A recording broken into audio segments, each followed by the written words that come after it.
Namaste. This is the final episode for 2017. It's a special episode. Our team has selected a few of the best videos, the best interviews we did this year, in their opinion, and they've taken out some clips to show you the highlights. This is the first year during which we have done an episode every week, so it's now a regular weekly show. You can watch these these particular episodes in their entirety on my Facebook page and my YouTube page.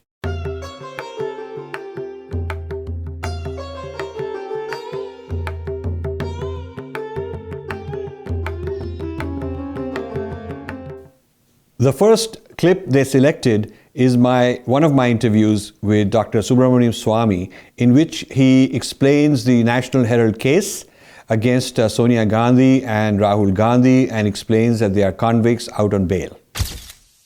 I had proved that there was a prima facie case of cheating, criminal misappropriation of property, and criminal breach of trust. Therefore, the summons were issued. They came and they were arrested in the court.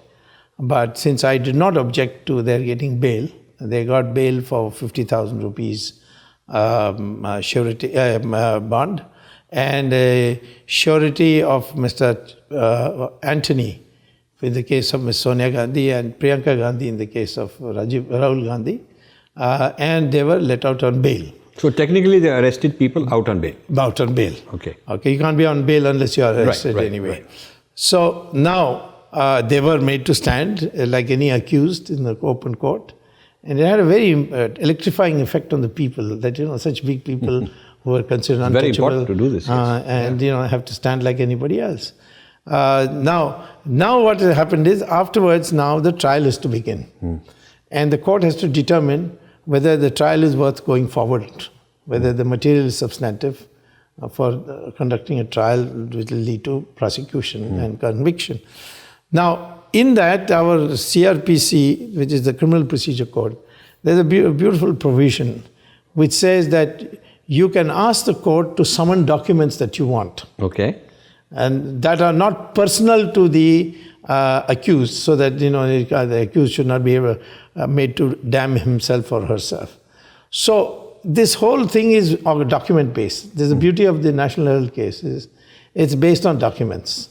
The document is that a company was formed with Sonia Gandhi and Rahul Gandhi owning 76% of the shares, and now it's gone up to 81%, and that they gave 50 lakhs to the Congress party to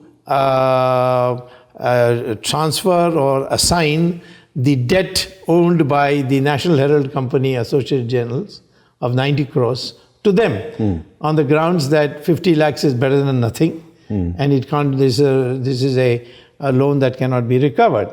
And so I've asked for documents. Where did you get the 50 lakhs when your own company is only 5 lakhs paid up capital? Where did you get this 50 lakhs? And it turns out it's by money laundering they've got it. That has been established. Then where did you deposit it in the Congress budget? And I say, please give me the documents of your budget.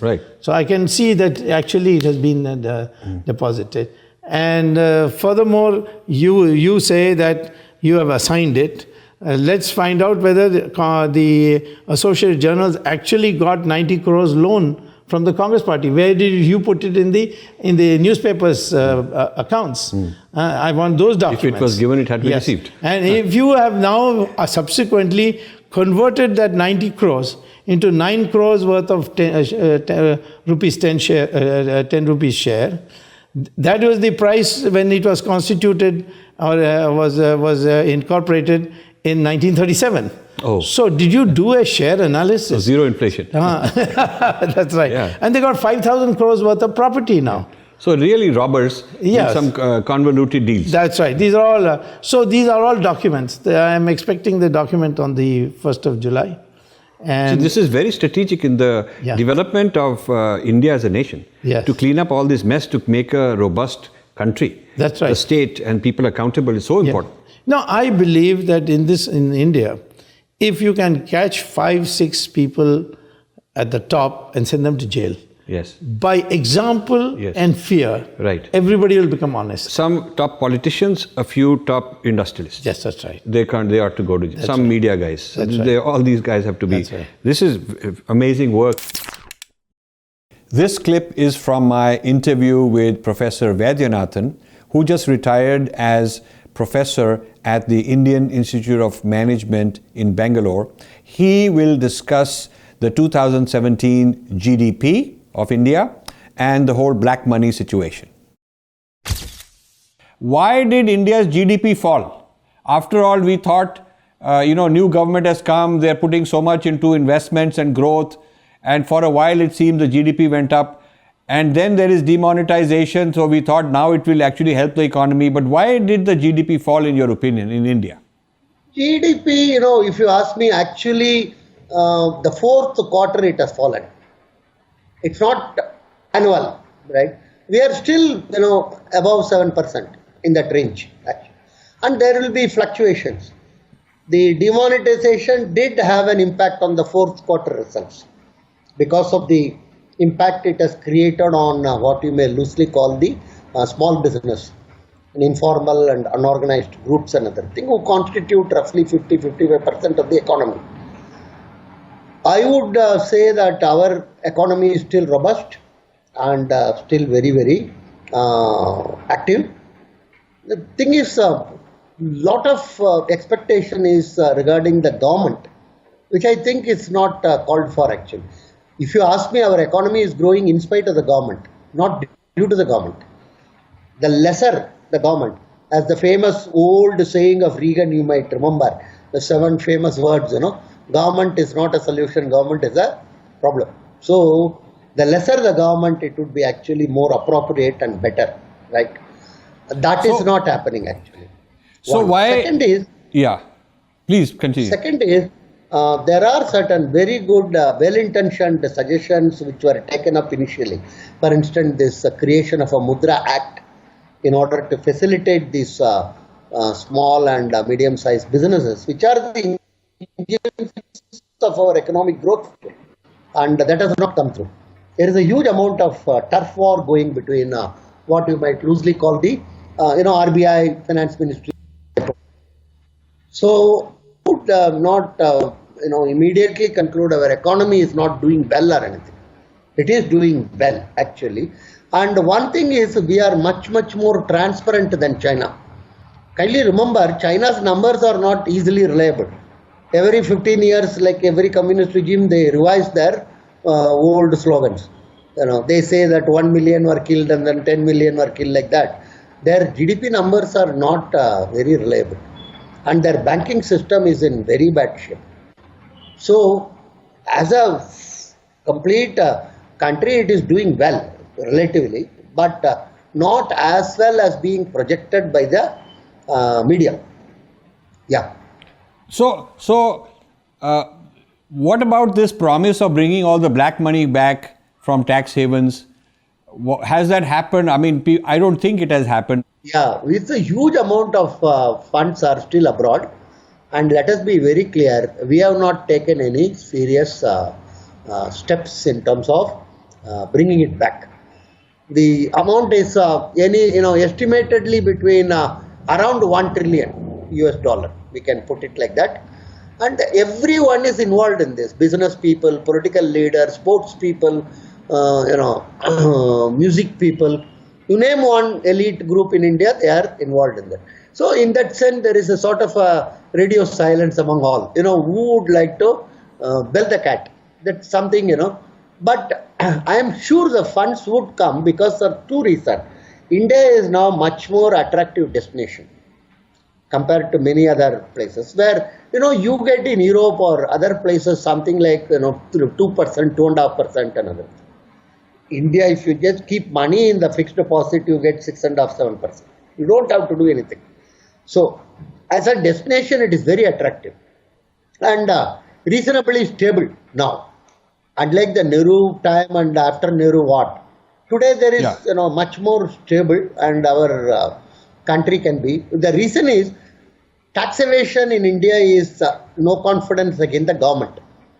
But illicit money kept abroad is no confidence against India itself. It's a treason, according to me. Right. But now the confidence on India is slightly improving.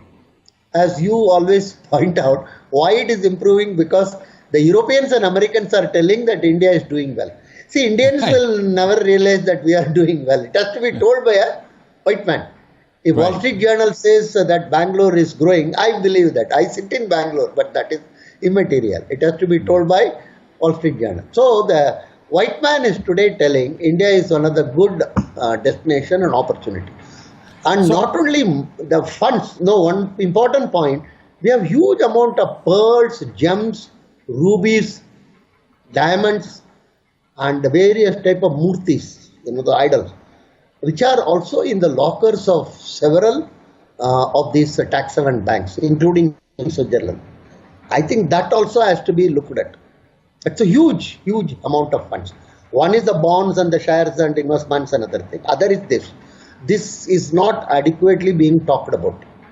Because many a time our old princes and the feudal lords and the Maharajas, they have all deposited there in the international, tax havens. So when you say there is money that should come back, one of the ways this money comes back is as FDI. It gets laundered through Mauritius.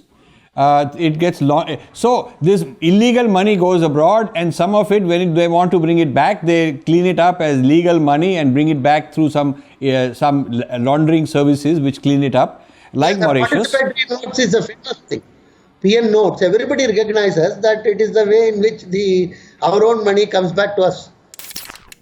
Now comes an important conversation with Meenakshi Jain, a historian, and in this clip, we are talking about her perspective on the history of the whole dispute in Ayodhya.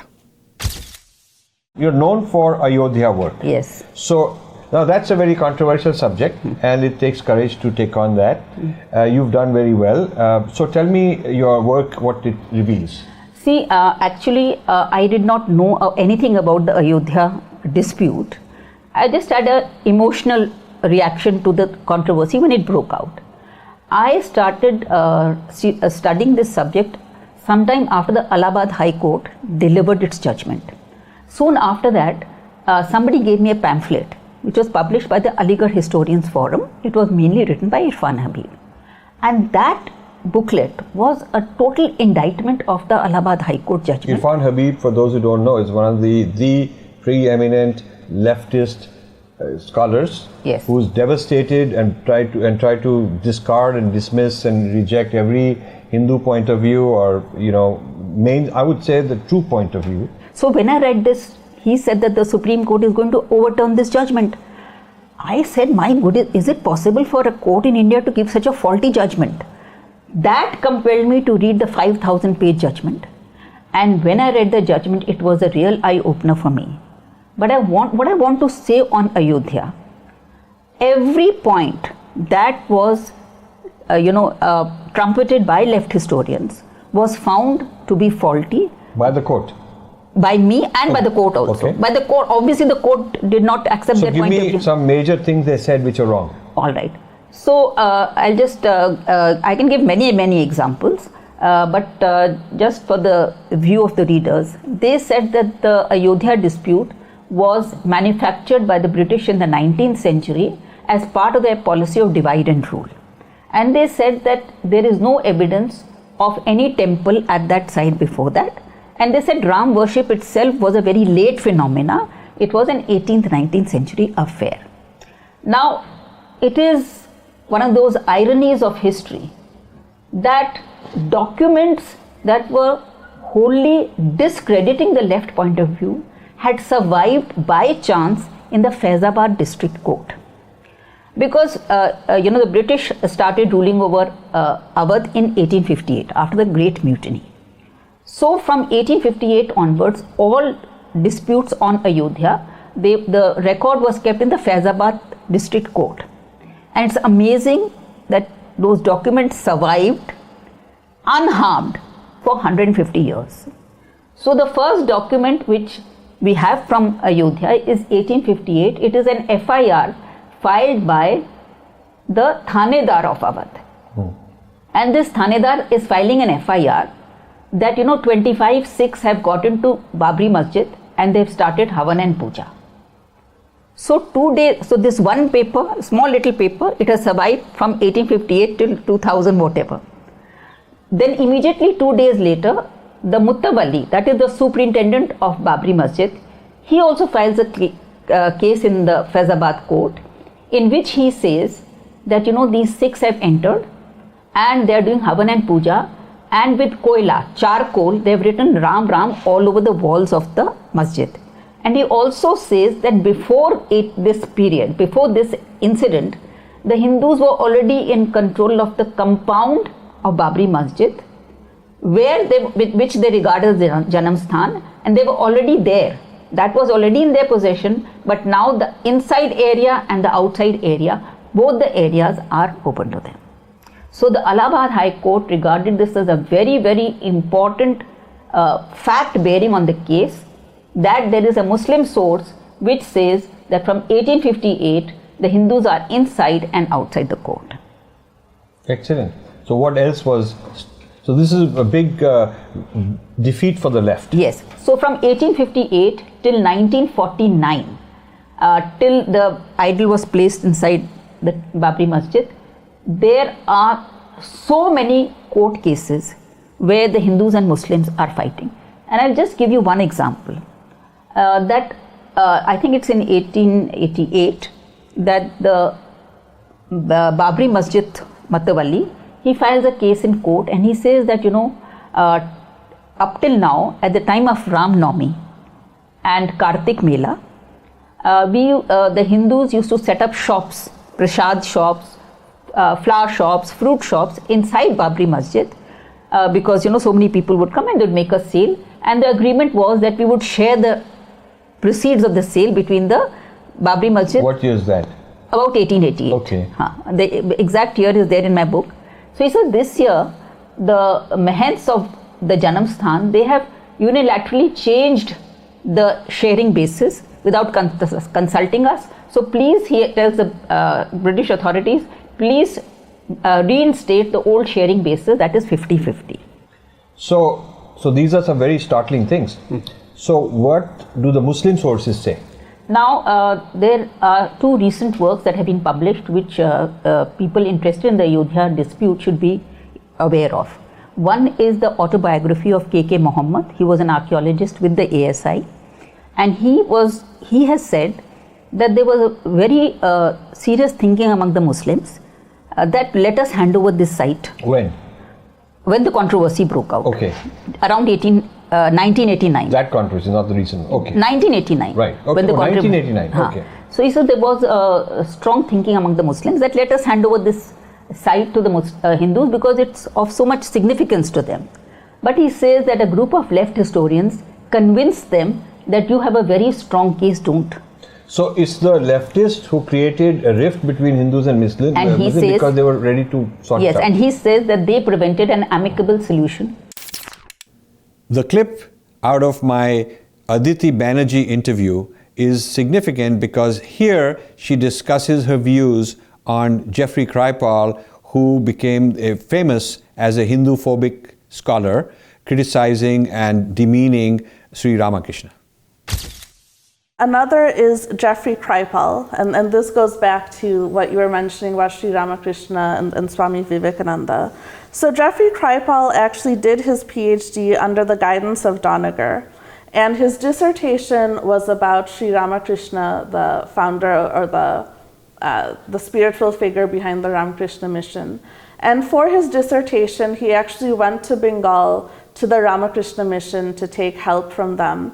But he never, when he finished his dissertation, he never vetted it by any of the Swamis that he worked with, and he never checked his work with them. And he was actually criticized for this. And then, based on his dissertation, he published a book called Kali's Child. And this book won the first book award from the American Academy of Religions. And Encyclopedia Britannica listed this book as its top choice for learning about Ramakrishna. So you can imagine how important it is. And much of his thesis was based on mistranslations of Bengali writings. And when he presented his dissertation, actually the sole Bengali language expert on his committee was absent. So this book, which is obviously so important in the study of Sri Ramakrishna, what does it actually say? Kripal's thesis, in his own words, is that Ramakrishna was a conflicted, unwilling, homoerotic tantrika.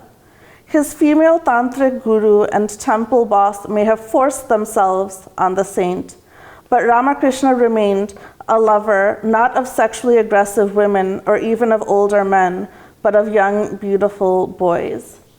And he goes on to say that this homoeroticism, this molestation of Swami Vivekananda and other young boys who came to the Ramakrishna mission, that was not just some side aspect of Ramakrishna's psyche, that the very foundation of the Ramakrishna movement, his spiritual experiences, his spiritual realizations, in other words, the very Hinduism that that Sri Ramakrishna taught and experienced, was false and based on sexual perversion and molestation of young boys. And actually, one of the examples of Hinduphobia I'd come across before reading your writings was in college, where this kind of an accusation or this kind of an allegation was brought up. And it was so extreme and horrifying to me that I did not even know how to respond.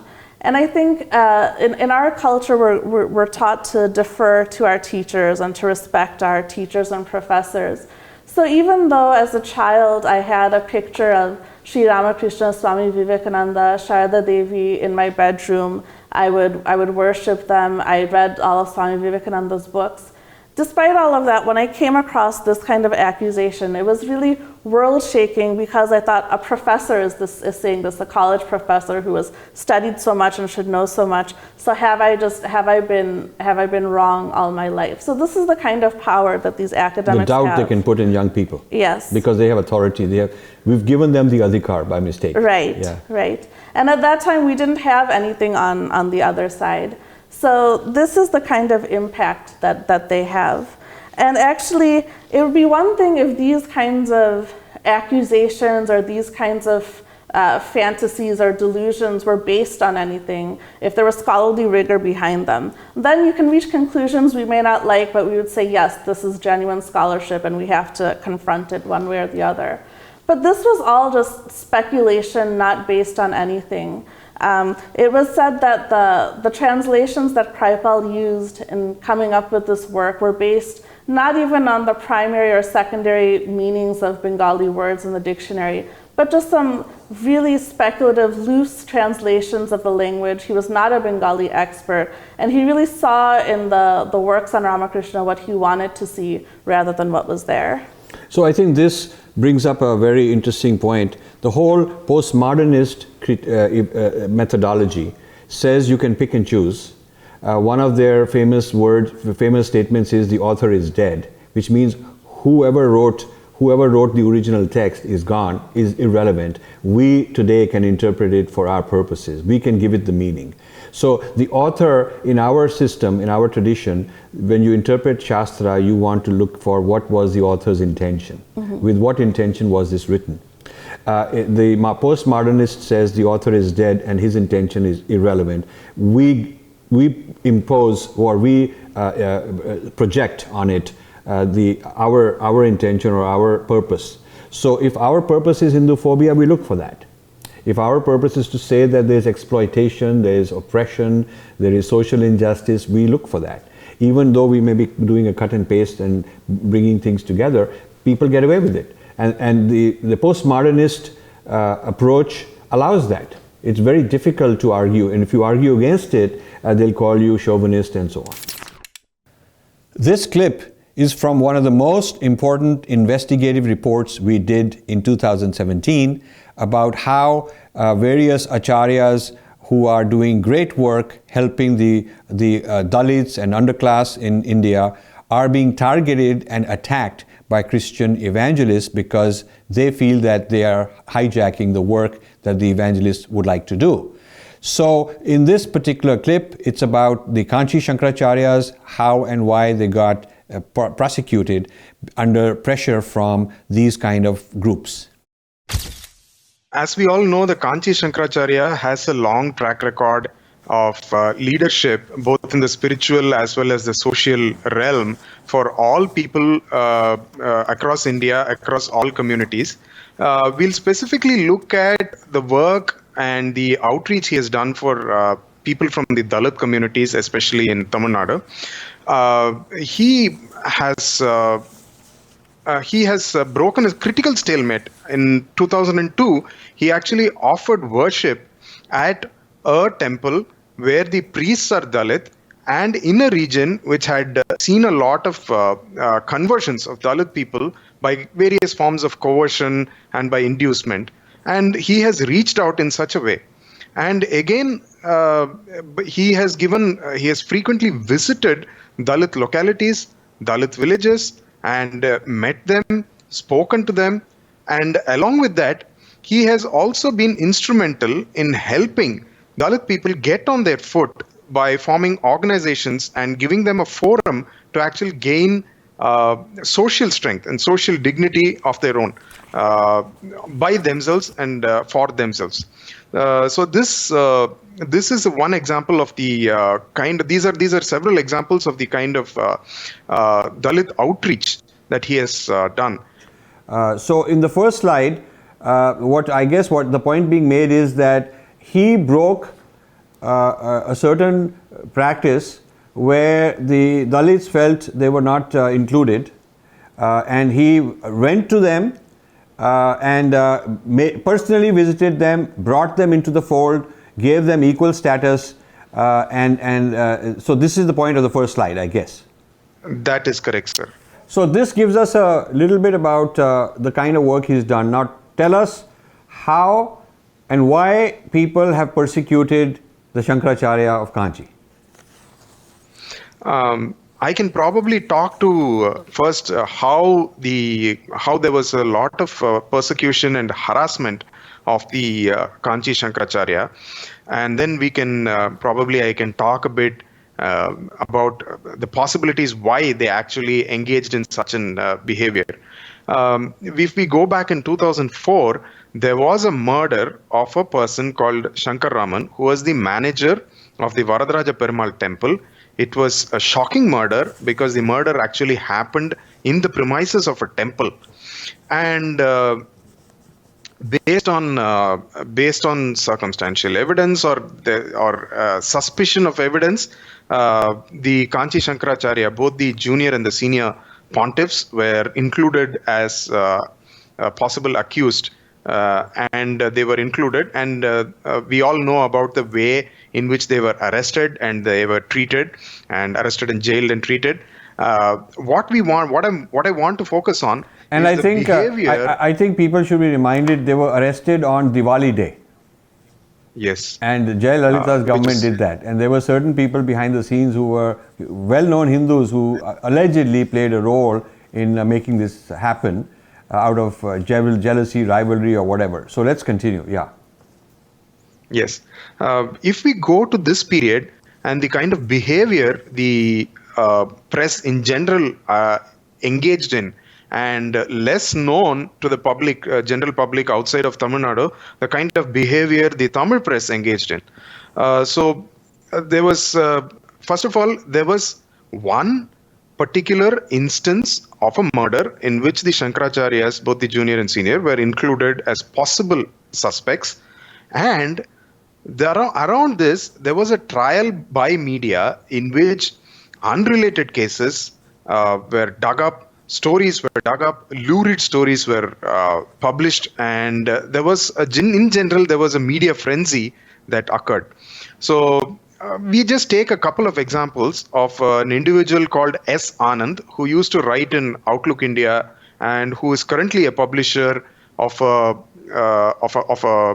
publishing house called Navayana. This gentleman claims to be a crusader for Dalit rights. And at the time, this person really wrote a lot in Outlook, much of which was pretty scurrilous writing. And there were accusations. In total, there were about 5 or 6 other cases which were added on.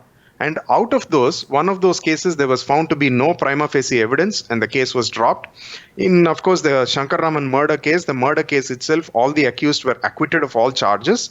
And the other few cases, which were just dug up and published all over the papers, the dailies, and the magazines, they were never even taken up for prosecution. Not even a charge sheet was filed. Nevertheless, the damage was done. Yeah, so I want to say that this persecution shook up the whole Hindu community worldwide. Okay, and I remember this very well when it happened. I have personally met the Kanchi Shankaracharya's, both of them, the senior and junior, have a huge regard for them. They are extremely profound and wise and very practical in helping society. Hinduism Today is published from Hawaii, from a Hindu organization, and I interviewed the head of that organization. In this clip, we're discussing the movement called Spiritual but Not Religious. It's a very popular movement. It takes most of its knowledge out of Hindu dharma and does not want to call it that, reclassifies it into some new kind of category called spiritual but not religious. So spiritual but not religious has become a kind of decontextualized Hinduism that can be brought into Judaism and retrofitted under Kabbalah sometimes brought into Catholicism. And then the person can say, I know nothing about Hinduism. I don't have a guru. I never went to a temple. I am disconnected. I have no knowledge of Hinduism. All I know is Christianity, and I don't want to be religious, but I want to be spiritual. So I think this spiritual but not religious, instances which are not Hindu but instances which are Jewish or Christian, if you look at it, the person is consuming something produced by someone else who was in fact a Hindu. So it's one stage removed. Yes. One stage removed, yes. Yes. I agree. It's one stage removed. But the difference to me is if you were to talk to that person about Hinduism, try to take them deeper into it, they wouldn't go. Whereas if you talk to the other group that we talked about first, they'd be interested in going deeper into Hinduism. Yes. So there is the person who is the first generation experiencer of Hinduism, who then comes out, decontextualizes, and creates a kind of an export variety for his clientele who are Christians.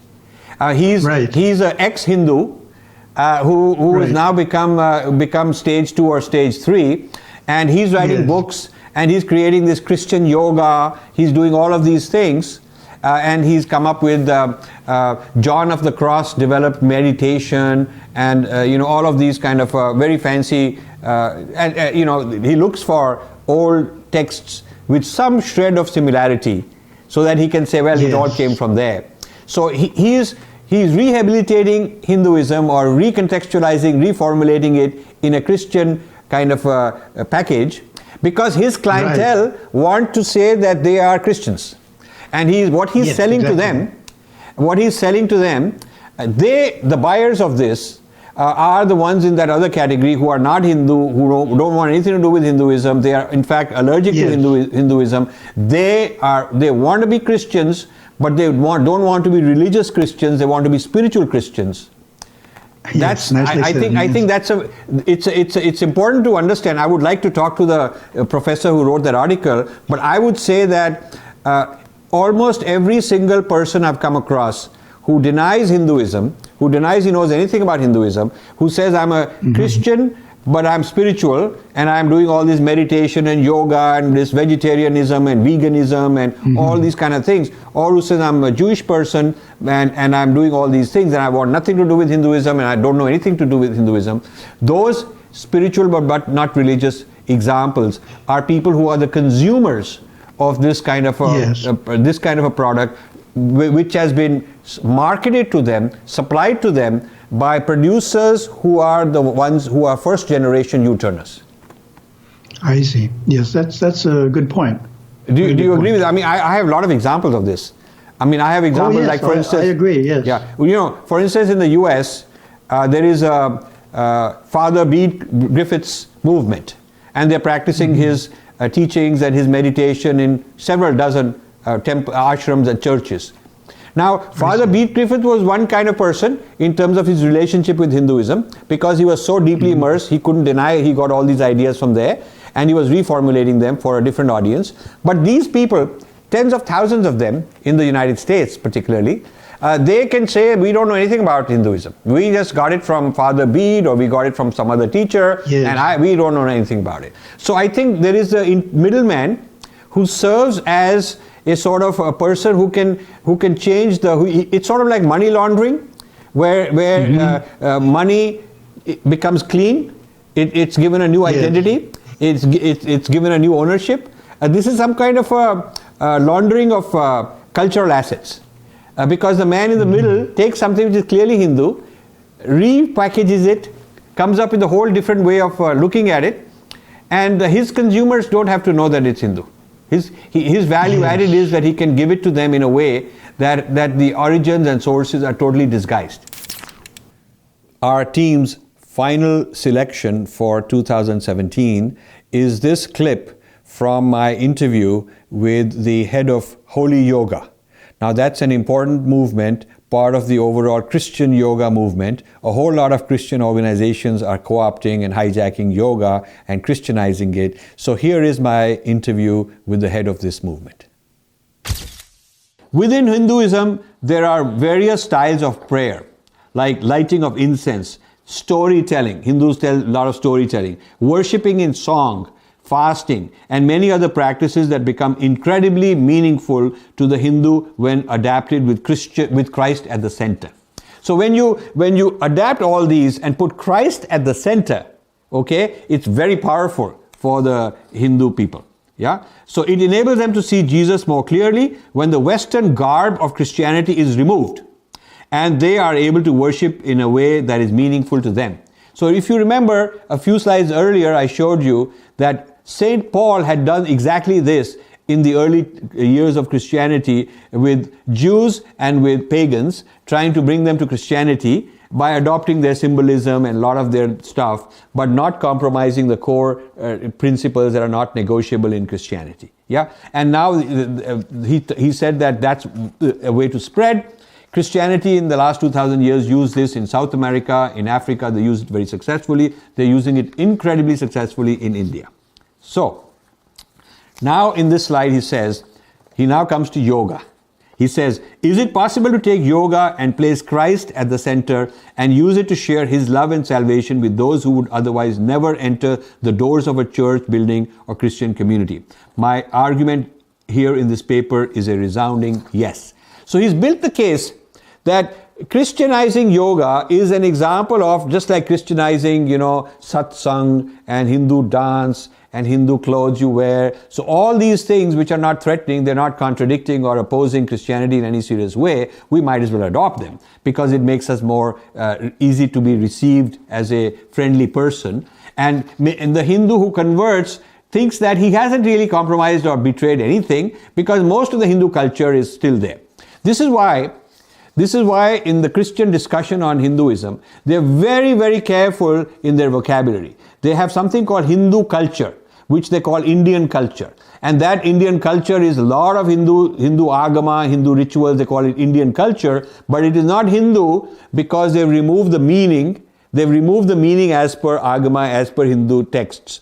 They've given it a Christian meaning or a secular meaning. So separating the culture out of our metaphysics is what they're doing, because then this culture can be appropriated, and that's what they're doing with yoga. Okay. So in this slide, he says, here in the West, we have a long history. So now he's saying with great pride that we've been doing this for a long time. And now what we're doing with yoga, we've been doing for a long time. He says we have a long history of taking various forms that had one meaning in the ancient pagan world and importing new meaning into them in Christ. Okay, so we've been doing this for a long time, since the pagan times. For example, the celebrations of Easter and Christmas at one time aligned themselves with winter solstice and the worship of the fertility goddess. And then aspects of Augustine, who was also a pagan. So he's giving examples of how the Christianity adopted many things from non-Christians in order to convert them, and made those things into Christian symbols, Christian festivals, Christian. So one day, Diwali may become a Christian festival. They might do that. They might say this is the festival of lights, And Jesus talked about light over darkness, and get rid of all the Ramayana narrative. They're already abusing Ramayana as sort of anti-Muslim and anti-women and whatnot. That work is already going on with Sheldon Pollock and people of that sort. So they can say, okay, either you secularize Ramayana or clean it up, or you just throw it out completely. And Diwali has nothing to do with that. It's just a festival of lights.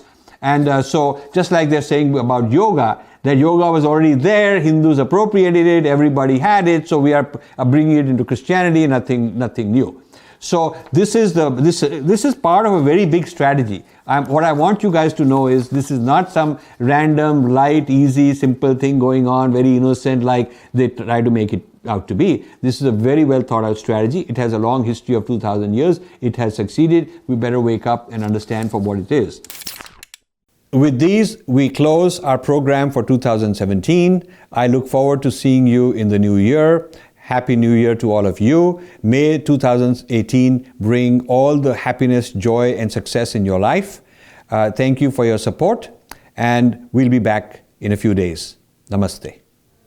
To help me, you can go to the subscribe button on my YouTube and subscribe. We need more subscribers there. Secondly, I get lots of emails on people saying, how do we donate? How can we help you? You go to rajivmalhotra.com or you go to infinityfoundation.com and you can hit the donate button. If you're in a foreign country like in the US or somewhere, you can donate in dollars. There are different ways mentioned. If you want to donate in rupees, there is a column called Infinity Foundation India, and you click that and there are instructions on how you can donate in India.